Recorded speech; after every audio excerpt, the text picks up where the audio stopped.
What's poppin', y'all? It's me, and I'm back with another video. This video, as you can tell by the title, is going to be about how I thought I was going to lose my life or be kidnapped by somebody that was trying to hit on me. And I hate, before I even start off with the freaking video, I hate when guys aggressively try to hit on me and I give them obvious clues not to hit on me and they still do it.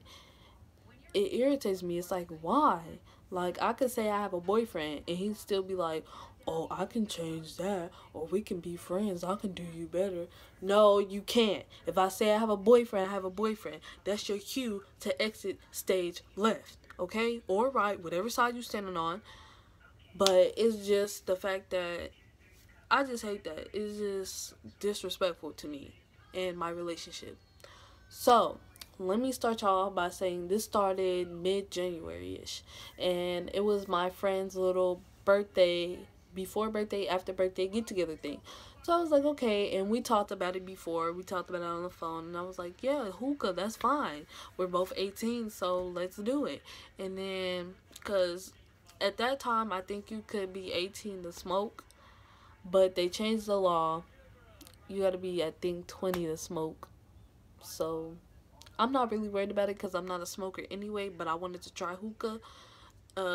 So I was like, okay, cool. So I'm up there like, okay, go to her house, we're getting ready. And we're waiting on her mom, and I'm like, okay, that's cool. And I'm a patient person, even though we're waiting about like an hour and a half.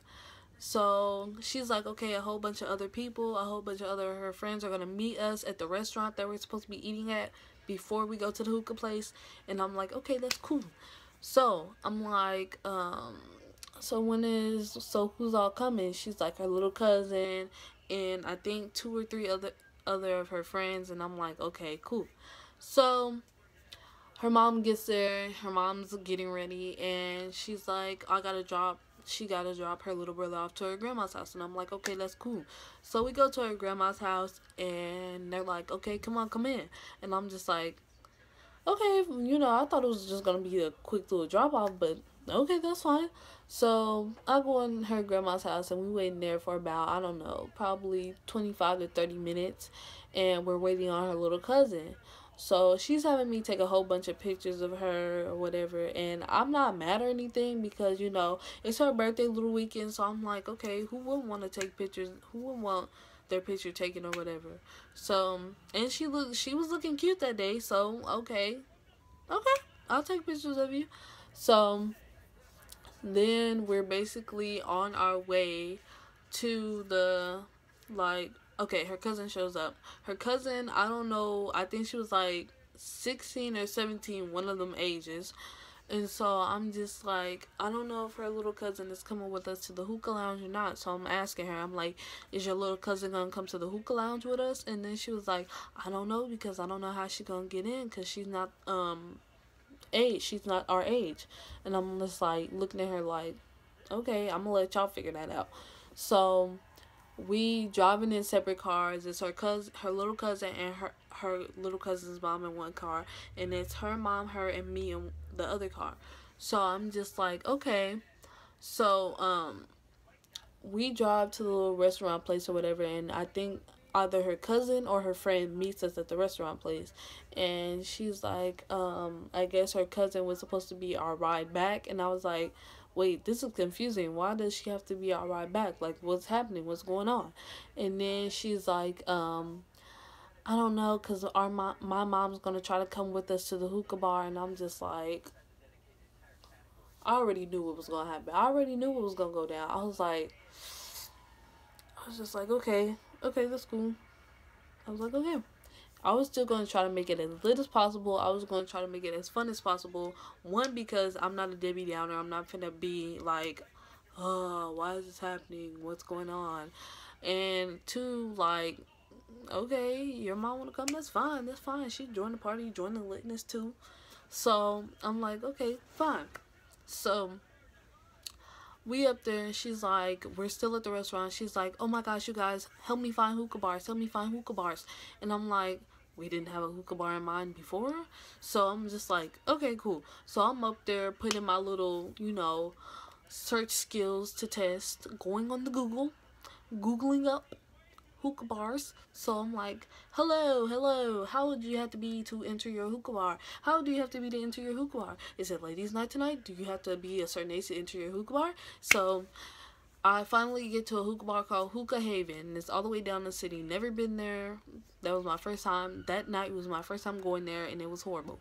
So I was just like, okay, we can go to Hookah Haven. She's like, okay, cool.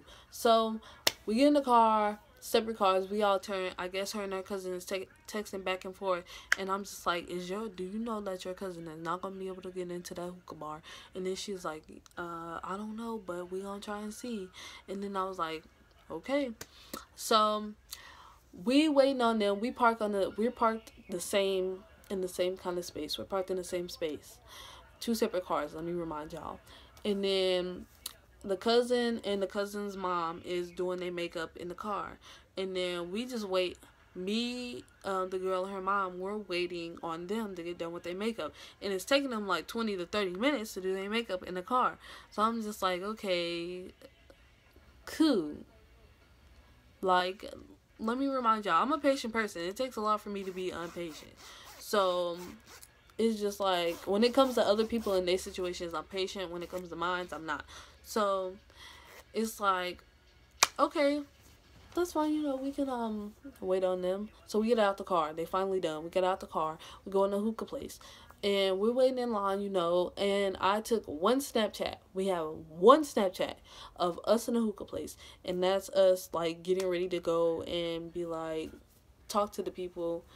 And, I'm trying to make it look lit. I'm trying to make it look, lit as possible. Like, gang, gang, all that other stuff. So we go to the front. They're like, okay, we can get you a table because it's packed. It's packed as hell in there. So they're like, oh, we can get you a table, but you have to buy 2 hookahs. And I was like, okay, how much is 2 hookahs? And I think they said 25, something to that effect. And I was like, okay, we can all, like, go half on hookah then. And surprisingly, she made it in. But then they asked for ID. And then I was like, sis, you like not our age. And then her mom was like, well, I guess I'm gonna go then. And then I guess her mom wasn't feeling it because her mom was like, I'm gonna go. And then she was like, well, I ain't got nobody to, I guess she didn't have another adult. So she was like, yeah, I don't know about this. And then she started questioning, does your mom know that you're gonna get a hookah? Is this gonna work out? I don't like this. Let's go. So I'm just like, I already knew this was gonna happen. We just wasted your gas going down here and even trying to even get a hookah. Like, I was like, okay. So at this point, I'm just like, I'm ready to go home. So this is where it all happens.